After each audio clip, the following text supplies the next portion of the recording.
Chapter 25. The narrative returns to its hero and relates why and wherefore he was kept alive. The boy grows tall and takes to thinking.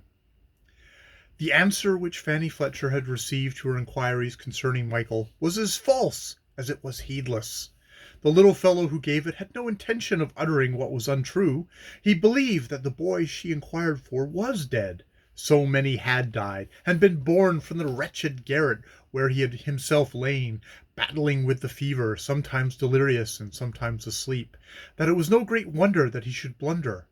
But Mchl Armstrong was not dead, though the state in which the malady left him was such that for weeks the surly old woman hired to supply the place of Miss Poulet muttered curses on him for not being in a state to be quietly buried out of the way like the rest.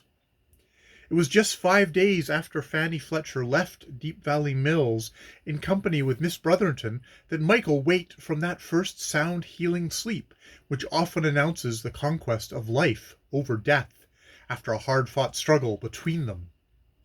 The little fellow raised himself upright on his straw pallet, and for a minute or two looked about him to make himself quite sure where he was, for so heavy had been his sleep that it was not immediately his senses could recover their usual powers of perception. But only too soon, alas, he made it out all. He was still in that foul den of misery and filth, and the first impulse of his fully recovered intellect was to utter a bitter expression of regret that his life had been spared for further sufferings, while so many had been mercifully permitted to sink into their peaceful graves.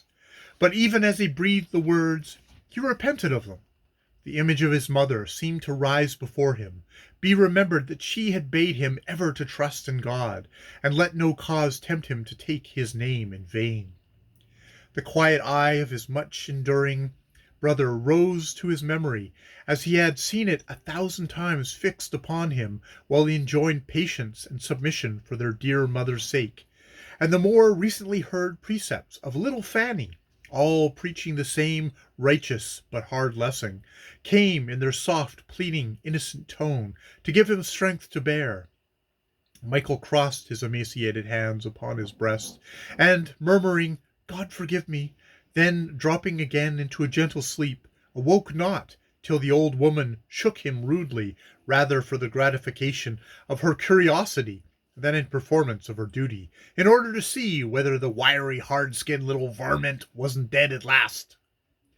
She started with a feeling very like terror when the boy, opening his large eyes upon her, asked her to please be so kind as to give him a drink of water. "What then? You don't mean to die after all? You bean't born to be hanged. It's a mystery. Water? If you haven't gotten some in it, after lying this fashion, the Lord knows how long you'll balk the hangman at last." And with these words the crabbed crone retreated, hastening with the consciousness of having something wonderful to tell into the presence of Mr. Woodcomb. "There's a boy, sir, as have been lying a-dying almost ever since I comed, as it was actually coming to now, not but what he must be still within an inch of the grave, seeing what he had gone through, and he looks for all the world as if he'd been buried and dug up again.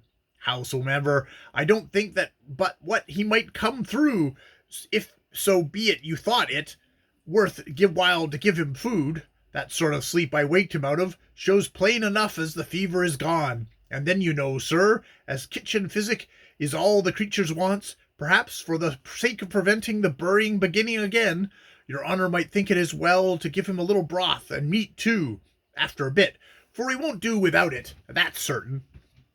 "I'd clean forgot that there was one left up there, Molly," replied the superintendent. "But in heaven's name, let her be fed, woman. I wouldn't have to bury any more of 'em just now, for ever so. He'll come round again, I suppose, before it's very long. We're still very short of piecers, and it's well to keep 'em alive, you know, as to go after another." "As for that, sir," replied the old woman, "it won't be tomorrow, nor next day either, as he'll pay for his salt. I'll tell you that beforehand. So you had best please make up your mind at once about the keeping of him alive. There's nothing will do it but give him I'm almost bellyful every day and maybe a little fresh air into the bargain. I'm thinking, seeing the time he's laid stewing up there, with such lots dying all around him, if it wasn't for having to open the ground for him again, I'd be hanged, drawn, and quartered before I'd trouble myself about what sort of air a prentice had to breathe. Howsoever, I have got my own reasons for not choosing to trouble the parson again, nor yet for doing the job without him. So cram the brat as much as you like. I suppose my leavings is good enough for him. Please, master, do not talk of my liking to cram prentice brats, retorted Molly. Often and often as I've been back and forward here, for one job or another, no one ever saw me trying to pilfer anything for their starving stomachs, the low creatures. I despises 'em too much, but I know what will save life, and what will lose it, better maybe than most folks, and so now you may just do as you please, without putting it upon the likes of my likes or dislikes. Don't be so frumpish, Molly Bing, replied Mr. Woodcomb, laughing. There's nobody going to charge you with being such a fool as to make a pet of a factory prentice while there's a puppy dog to be had for love or money. Don't you be scared any notion as that, for I knows ye a deal better, old woman, than to put any such affront upon ye. You just stop the creature from dying, if you best can, for that will suit me a deal best just now.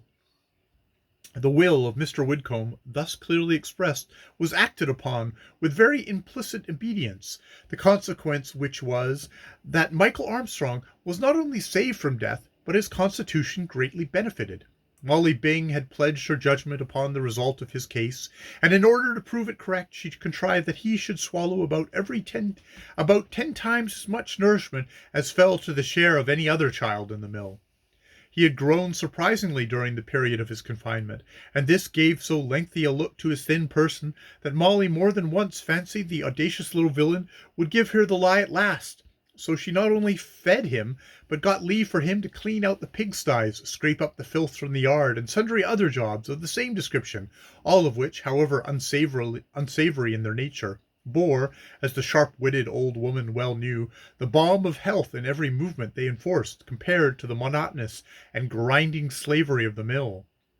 But in the course of a month or two, another glorious proof of England's prosperity reached the Deep Valley, in the shape of a large order, and Mr. Elgood Sharpton, in communicating the cheering intelligence to his manager, enforced the necessity of strenuous exertion in the execution of it, by telling him that, sick or well, the children must work long hours, and that it was far better that they should a little overwork the hands than run any risk of disappointing so valuable a customer. In consequence of these instructions, Mchl was withdrawn from his outdoors labours, and once more made to follow the mules. It was then, and then only, that he discovered the heavy loss he had sustained by the departure of Fanny. While employed upon the out-of-door tasks assigned to him by the commands of Molly Bing, he had been strictly enjoined never to speak to any of the apprentices who might chance to pass while he was at work. His meals were eaten in Mr. Woodcomb's kitchen, and the place assigned for his lodgings by night was a sort of closet that opened from it. No day, no hour had passed, unless in sleep, since he recovered his senses, without his thinking of her. At the risk, or rather, with the certainty of cuffs and hard words, no footfall had ever passed within his hearing without causing him to turn his head to reconnoitre, and much as he preferred the labour on which he was now employed to that of the mill, he would willingly, nay joyfully, have exchanged it in the hope of again seeing his little friend. It was therefore with a feeling of gladness, instead of regret, that he received orders to turn into the factory. That is queer, thought the little fellow, as he bounded to obey the command, with the double energy of recovered health and awakened hope. It is queer for me to feel glad that I am going back to the factory. As it happened, he was marshalled into the same room in which he had worked before his illness. But alas, when he turned his eyes to the spot which Fanny had formerly occupied near him, a singularly ill-favoured boy met his gaze, instead of the pretty creature he sought for. This was a death-blow to the joy which a few minutes before had given him a gait and expression of countenance so unwonted in a factory boy returning to his well-known sufferings. Nevertheless, though a tear blinded the eye which at length settled reluctantly on the broken threads which weighted his fingers, he remembered that the factory had 7 floors, and cruel as it was to lose the pleasure of giving his little friend a look or a word as they each paced their weary walk, he still thought he might get a sight of her at their dismal meals, and fancied that he should not greatly regret exchanging scraps of wholesome meat for musty oatmeal, provided Fanny Fletcher was by to tell him not to mind it. But the musty oatmeal came all too soon, for no word or look of Fanny's came with it, nor did any uncertainty long remain on which to hang a lingering hope that some unfinished task detained her in the mill, and that he should see her soon. His first question, whispered to the girl who sat beside him, brought forth the history of Fanny's wonderful departure, at as full length at as full length as the time and place would permit. At first he listened to it with incredulity. It seemed, he thought, like a story made up to deceive him, for fun, and little as the blighted young spirits of that sad fraternity were given to jesting, Mchl clung to the belief that such was the case as long as the meal lasted. But, as usual, a few minutes followed, during which they were left alone, an indulgence which necessarily arose from the fact that even the niggardly allowance of time awarded by the regulations of Mr. Elgood Sharpton for their meals was more than the famished children required for devouring the scanty portions set before them. No sooner had Mr.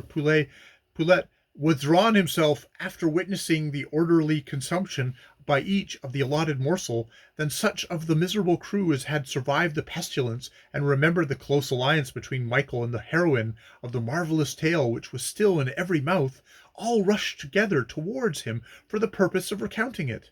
Notwithstanding the confusion of tongues, their noisy testimony was too consistent to admit of doubt, and Mchl, remaining with the astounding belief that his little friend was taken away to be made a great lady of.